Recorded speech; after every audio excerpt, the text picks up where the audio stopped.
One of the things, that we really wanted to get out of this was to learn from it.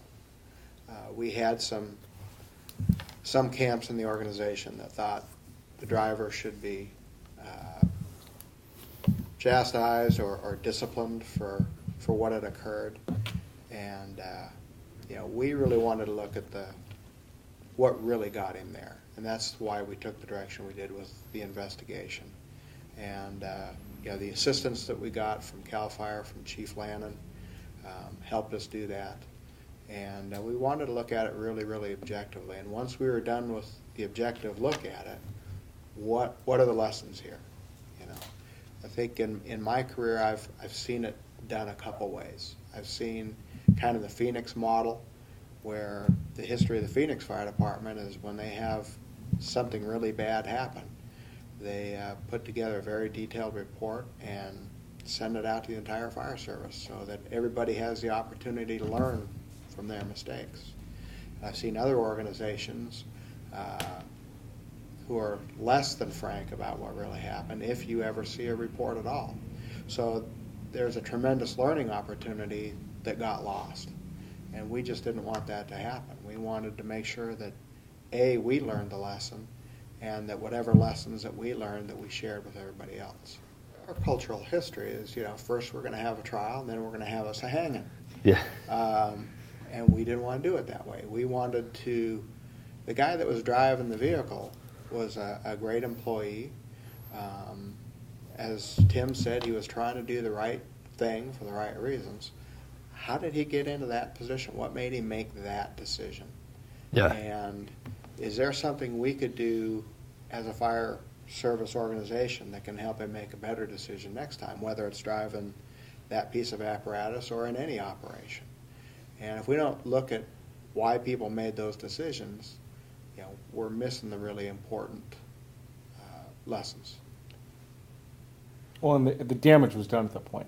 The water tender was destroyed. We had come to the conclusion that we didn't want it back, even if it was repairable, that we felt like it was too big of a risk for us to continue to operate that piece of equipment. Yeah. And the damage was so severe that wasn't really an option anyway. So that actually, we were glad with that outcome. But again, it goes back to Mike didn't intend to do that. That was not, so we had two paths we could go down. One, the blame game and focus it solely on the driver, potentially destroy his career from that point forward, over a decision or several decisions that he had nothing to do with that put him in that position. So, is that really fair? Is that the right thing? And that wasn't the whole cause. And we, looking at the report, there was lots of things that happened that day that didn't go according to plan or shouldn't have gone that way. And Mike was just a piece of that whole thing. There's nothing I could do discipline-wise that was going to make him feel any worse. Yeah. One of the things I want to point out too, though, in the process when we first started, obviously Mike was very apprehensive discussing it, as would be, and very, I wouldn't say scared, but very reluctant to discuss things in detail. Yeah. And the nice thing in dealing with Mike, and he had some union representation there. Once we started the process, and I think they understood what our intent was, people really began to open up. And I think we got the facts of what happened on the vast majority of things. It might not have been completely clear on every little detail, but I think nearly everybody that we interviewed gave us the honest truth of what happened that day and what was in their mind. And that was what we were trying to find out. Not exactly, hey, here's what you did. That's easy to find out. You get radio traffic, you talk to other people, but to find the mindset of what was going on behind those decisions. And I think we were able to capture that in most circumstances.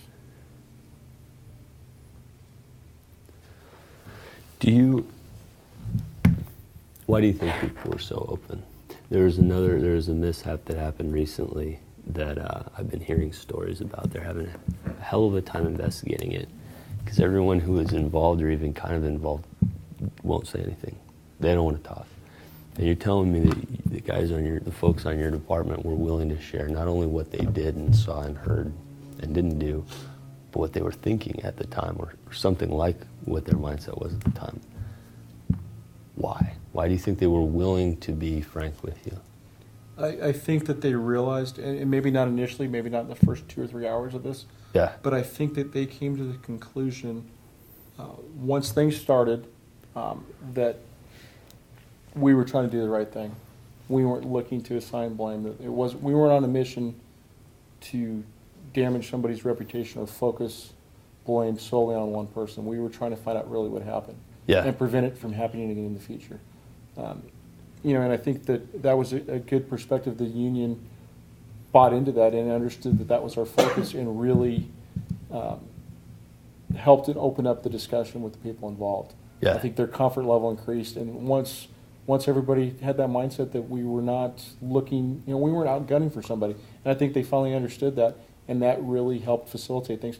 And the thing, when the report came out, when we were done with the investigation, we were aware that there was going to be some guys that had hurt feelings.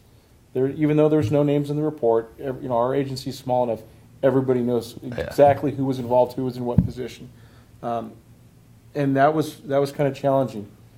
I don't think we sugarcoated things. I think we were very honest. There's some, I wouldn't say blame, but there's some focus in different directions of things that could have been done better. But hopefully it's a learning experience. It's not a, hey, you screwed this up. It's, hey, this is what went wrong, and now you see what can potentially happen. It might just be a little thing in your mind. Hey, one of the components we talked about, there